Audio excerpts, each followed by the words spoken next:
Antes de iniciar esta intervención, quiero saludar a todos los presentes aquí reunidos en este evento y agradecer especialmente a Alberto Rigail por la invitación que me ha hecho para participar y compartir con ustedes este humilde recorrido como empresaria y lo tanto que he aprendido de mi experiencia personal en este camino de ejecutivos, colaboradores, familia y de todos quienes estuvieron y siguen conmigo en este propósito permanente por ser mejores cada día. Pensemos primero, ¿qué es el liderazgo? Muchos de los estudiosos del liderazgo concuerdan que los líderes no nacen, se hacen. Es clarísimo que las personas al nacer no cuentan con las cualidades y destrezas que los configuran como líderes. Pero también es cierto que en todos existe el potencial suficiente para desarrollarse como líderes. La decisión de querer serlo es el primer paso. La determinación, el trabajo, la disciplina le siguen. Y como ingrediente supremo, la ética. Todo lo demás solo será cuestión de tiempo. Otros podrían añadir que también hace falta un poco de suerte, tener conexiones, ajustarse a lo que el sistema imponga, entre lo que se destaca las trampas y una dosis de corrupción. De allí que la lista de cualidades imperiosas para acercarnos al rol de líder contempla el respeto irrestricto a los principios y valores éticos, siempre que los principios son el inicio y el final de todo.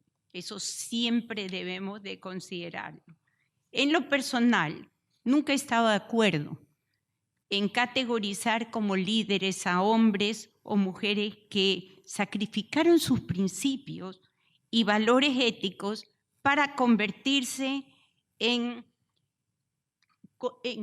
líderes en cierto sentido, pero en mal sentido, de diversas formas o de diversas causas. ¿Piensan ustedes, por ejemplo, que Adolfo Hitler fue un líder? Benito Mussolini, Osama Bin Laden, Muhammad Gaddafi y otros tantos conocidos y cuyas obras marcaron la historia, ¿deben ser considerados como líderes? Las inconmensurables consecuencias de procederes megalómanos y destructivos de estas personas no deberían ser consideradas como obras derivadas de un liderazgo, a lo sumo de un caudillismo que más allá de su hipnótico poder manipuló las mentes de sus dirigentes y exteriorizó en ellos las más oscuras fracturas del alma humana. No se trata de una discrepancia meramente semántica, sino necesariamente filosófica.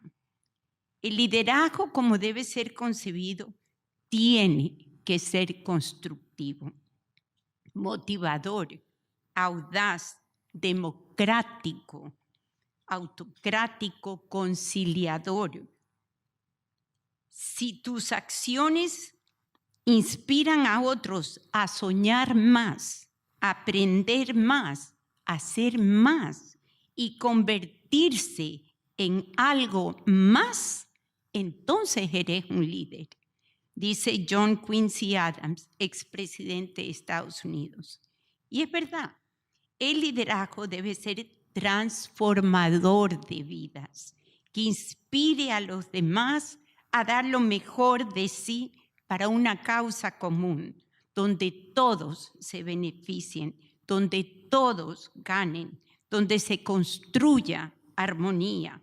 A lo largo de estos años, la única manera que he conocido de transformar vidas es la del servicio. Max De Pree, escritor y hombre de negocios, lo entiende también así y dice: la primera responsabilidad de un líder es definir la realidad. La última es dar las gracias. Entre ambas circunstancias, el líder es un servidor. Nosotros, los que por diversas circunstancias nos encontramos al frente de un timón, somos los que debemos tener como fin servir e inspirar a los demás a soñar y que crezcan arribando a sus metas.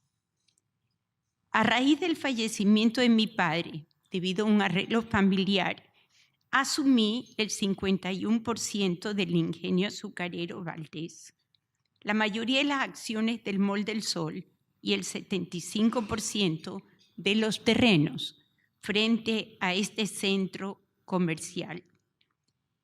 Inició el área inmobiliaria con mi exmarido y con esas empresas se constituyó Novis en 1997. Asumí entonces la dirección de la organización. Novis se constituyó en 1997. Yo, ama de casa, con la única experiencia de haber fundado y liderado fundaciones y empresas sociales sin fines de lucro y sin experiencia en el mundo empresarial. Me enfoqué entonces en la tarea de prepararme a fondo, continuar con la filosofía de mi padre y formar un equipo de ejecutivos con los mismos objetivos, principios y valores. Hace 20 años, la mujer todavía no entraba a liderar el mundo de los negocios. Siempre recuerdo que cuando decidí asumir el liderazgo del consorcio Novis, que recién estaba constituido, hasta el barrendero del centro comercial limpiaba deprimido porque la quiebra era segura. Ahora sí, tenemos una mujer liderándonos, la quiebra es segura. Sin embargo, la huella inspiradora e imborrable de un padre visionario y trabajador que con grandes dificultades se convirtió de la nada en el primer exportador de banano del mundo privado. No penetraron en vano. Con las enseñanzas de Harvard, porque por supuesto tuve que inmediatamente irme a Harvard a prepararme más. Felizmente siempre me habían gustado el área financiera, siempre. Y entonces se me había destacado en el colegio, en el área financiera, y luego había estudiado economía por correspondencia de la Universidad de Londres. ¿Y por qué por correspondencia? Porque con mi padre nos dedicamos a viajar y finalmente me casé enseguida. Entonces tuve que hacerlo por correspondencia.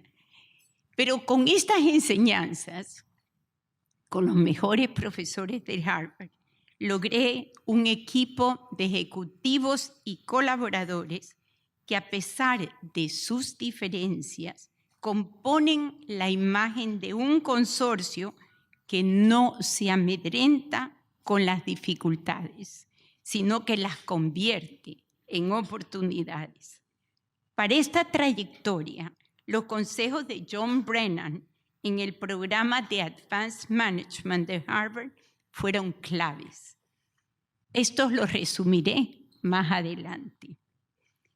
Entre 1999 y el 2000, cuando construíamos el Hotel Sheraton, el país sufrió los estragos del congelamiento de los depósitos bancarios. Imagínense nosotros comenzando esta área inmobiliaria, ya habíamos vendido inclusive títulos, acciones del Hotel Sheraton, estábamos construyendo el edificio Novis, que es el Executive Center, y pues habíamos ya vendido unas oficinas y de pronto congelamiento de fondos, teníamos que parar la construcción.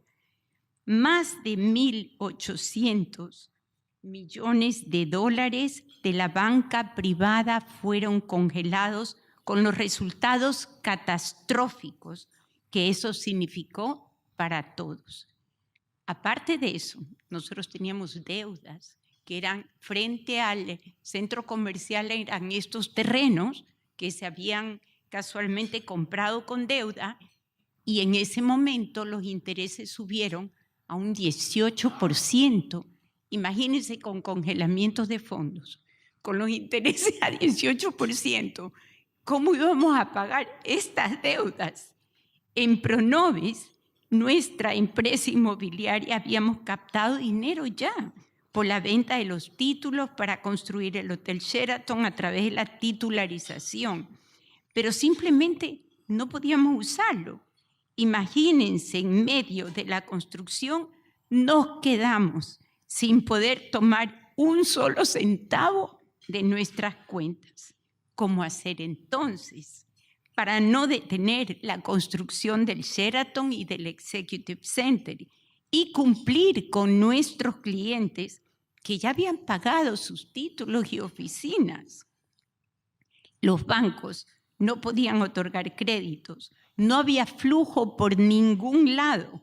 La situación nos obligaba a pensar rápido y de manera correcta. Como dice Albert Einstein, es en la crisis donde somos más creativos.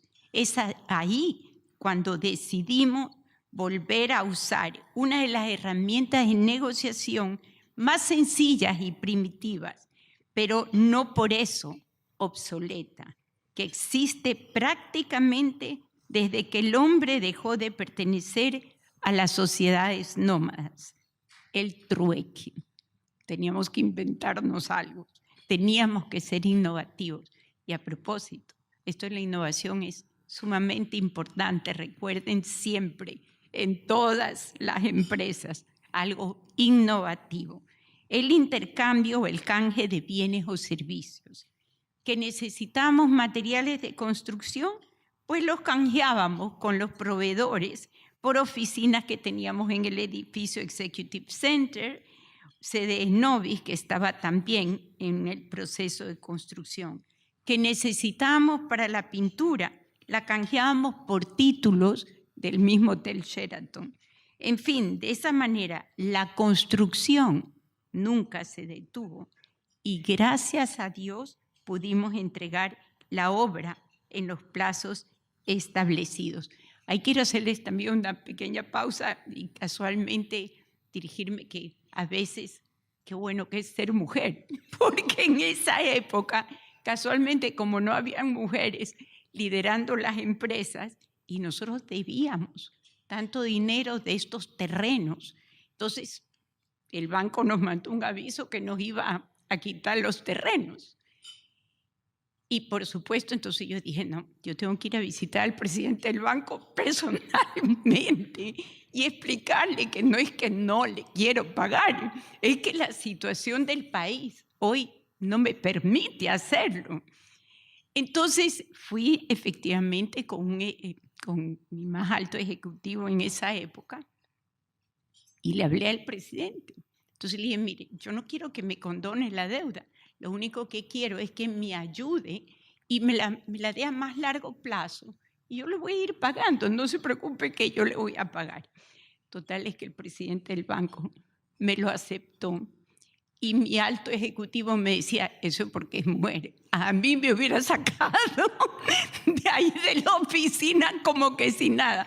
Eso es porque es mujer que le he querido ayudar para que vean que a veces sí conviene también esas cosas que son diferentes. En la actividad empresarial hay muchas de estas encrucijadas que nos ponen a prueba y que nos obligan a pensar en soluciones urgentes, claras y acertadas. Muchas de esas soluciones son sencillas y a veces las tenemos muy cerca, pero depende del discernimiento del líder y del equipo para poder advertirlas y de la creatividad para ponerlas en marcha. En Novis creemos que los principios, los valores y el trabajo en equipo son factores claves. Creemos en el talento de las personas, que en la suma de talento y en las cualidades individuales está la llave maestra que abre las puertas del porvenir de las empresas. La complementan la capacitación de esos talentos, la diferenciación a través de la innovación y la actualización tecnológica. Para graficar cómo concebimos el trabajo en equipo, es oportuno que mencionemos lo sucedido en Novis con La Universal, una empresa centenaria y tradicional que fue fundada en 1889. Adquirirla fue nuestro reto. La Universal cerró por problemas financieros en el 2001. Por casi 5 años, el Ecuador se privó de disfrutar de productos tan deliciosos y ecuatorianos como el manicho, el huevito, el chocolate superior. Claro que Nestlé también tiene deliciosos productos, ¿verdad? ¿Verdad, Virginia? Pero también son los de La Universal, ¿verdad? La menta glacial.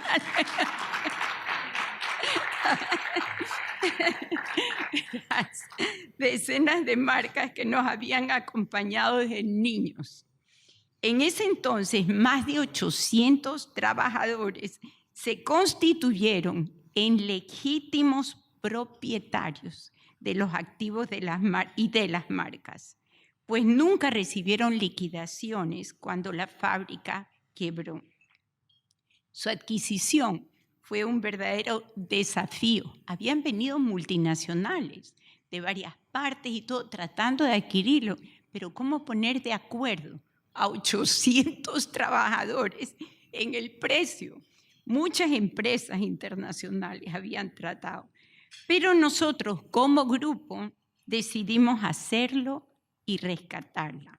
Como equipo no podíamos permitir que una empresa centenaria como La Universal continúe cerrada. Y nos dimos a la tarea de hacer algo al respecto. Los resultados que le dio el trabajo tenaz a mi padre en su vida empresarial fueron una fuente de inspiración que siempre nos motivaron a perseguir objetivos altos, analizando los problemas y fijando las estrategias para las soluciones. Y por supuesto, de alguna manera, la fe fue fundamental. Tomada nuestra decisión, algunos ejecutivos expusieron sus diferencias. Negociar con más de 800 trabajadores no era tarea fácil, pero aquel principio que mi padre hizo como suyo en su negocio y en su vida personal, vale más la palabra dada que un papel firmado, como él decía, motivó el equipo de Novis a concebir una estrategia de negociación con la que todos quedarán satisfechos. Es así que para comprar La Universal nos dedicamos a ubicar a los líderes de los comités y sindicatos de trabajadores agrupadas en la empresa y les dimos por separado a cada uno nuestra palabra con su grupo de líder, nuestra palabra que tendrían oportunidades de trabajo y que les pagaríamos con flujo y que asimismo esperamos que el convenio alcanzado con ellos fuera respetado.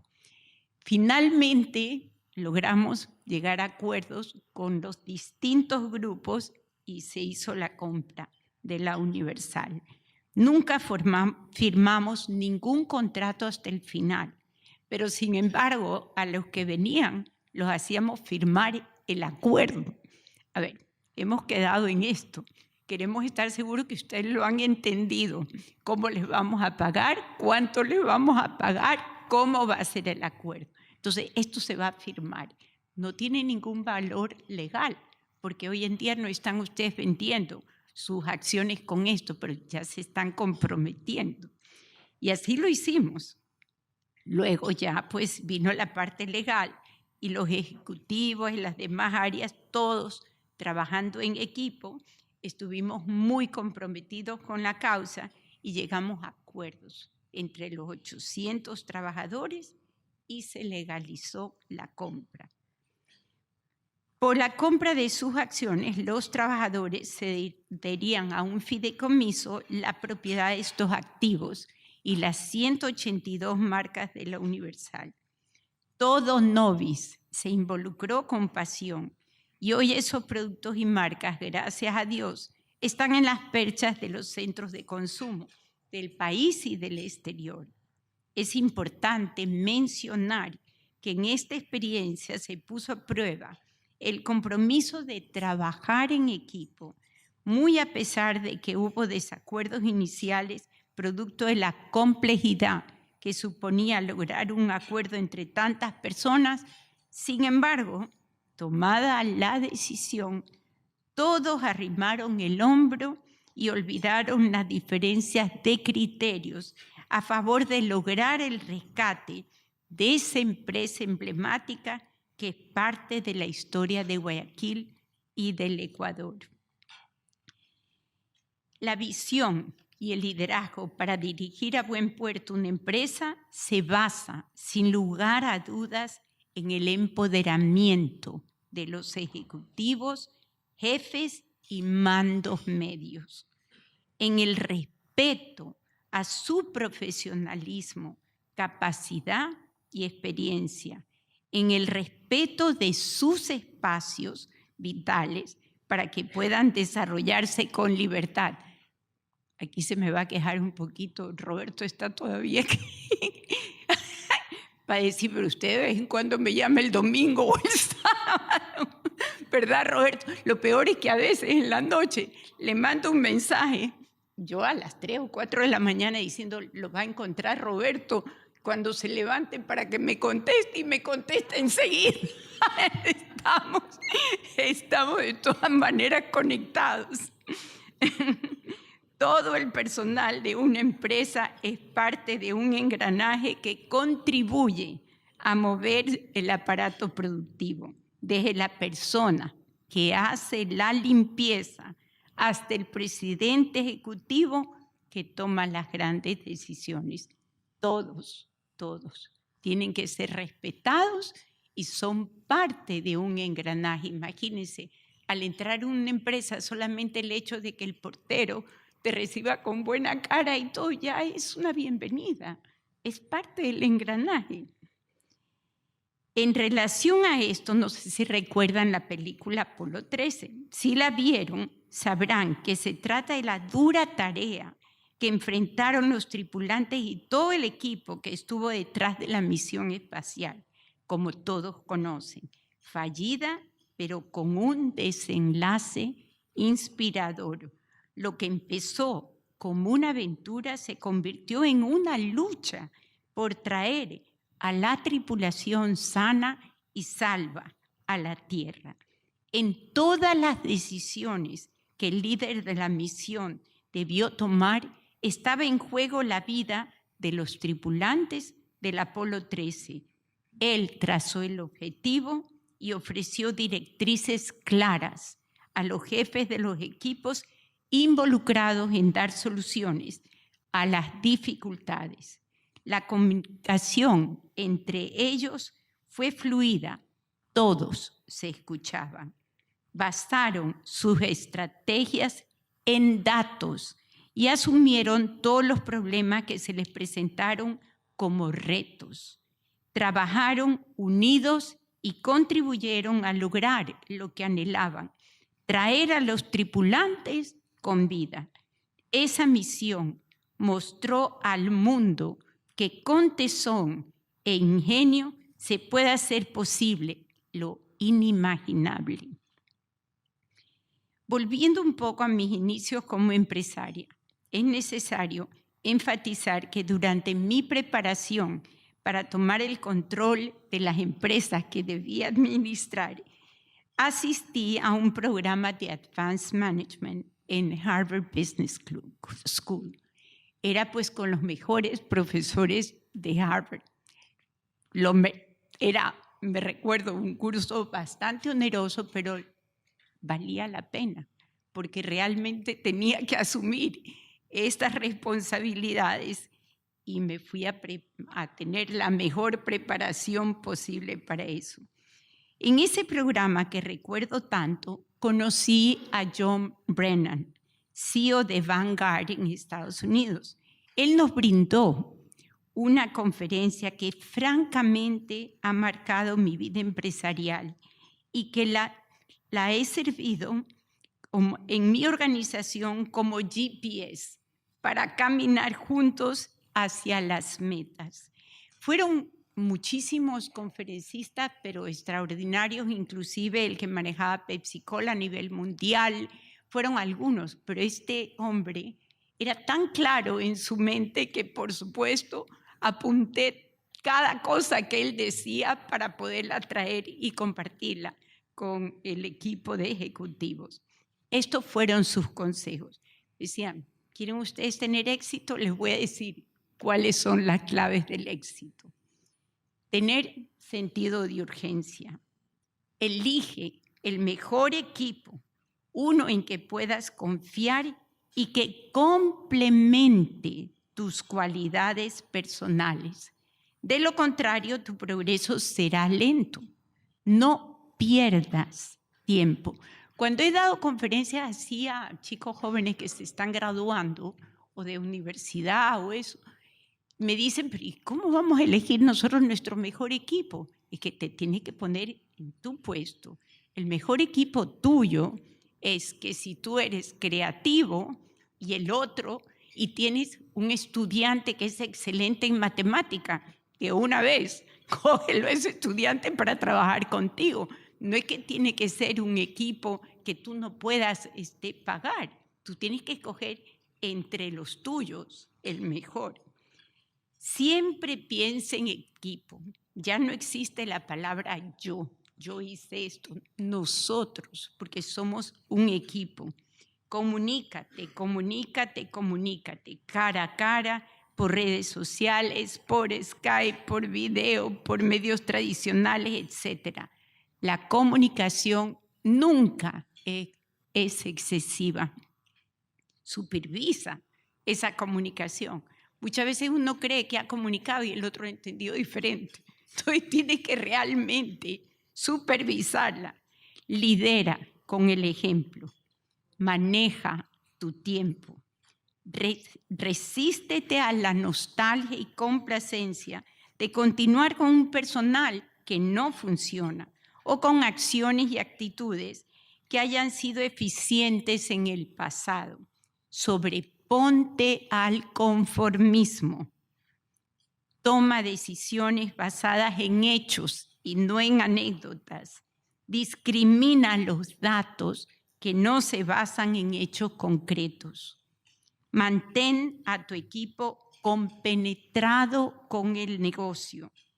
Refresca a tu equipo. No siempre significa que lo cambies. Refréscalo, energízalo, llénalos de vida.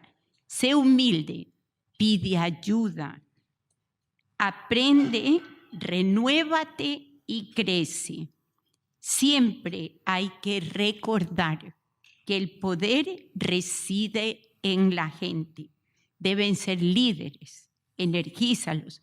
Si un ejecutivo, si yo pienso en algo, por ejemplo, nuevo, y un ejecutivo me dice, eso no es posible, yo le digo, yo ya sé que para ti no va a ser posible. O sea, tú no lo vas a hacer, porque tú no crees en eso. Tienes que coger un ejecutivo que crea en lo que estás pensando. Tienes que hacerlo y con eso vas a tener éxito. porque el poder siempre está en las personas. La planificación debe ser una prioridad. Rodéate de personas positivas. Entrena a la gente.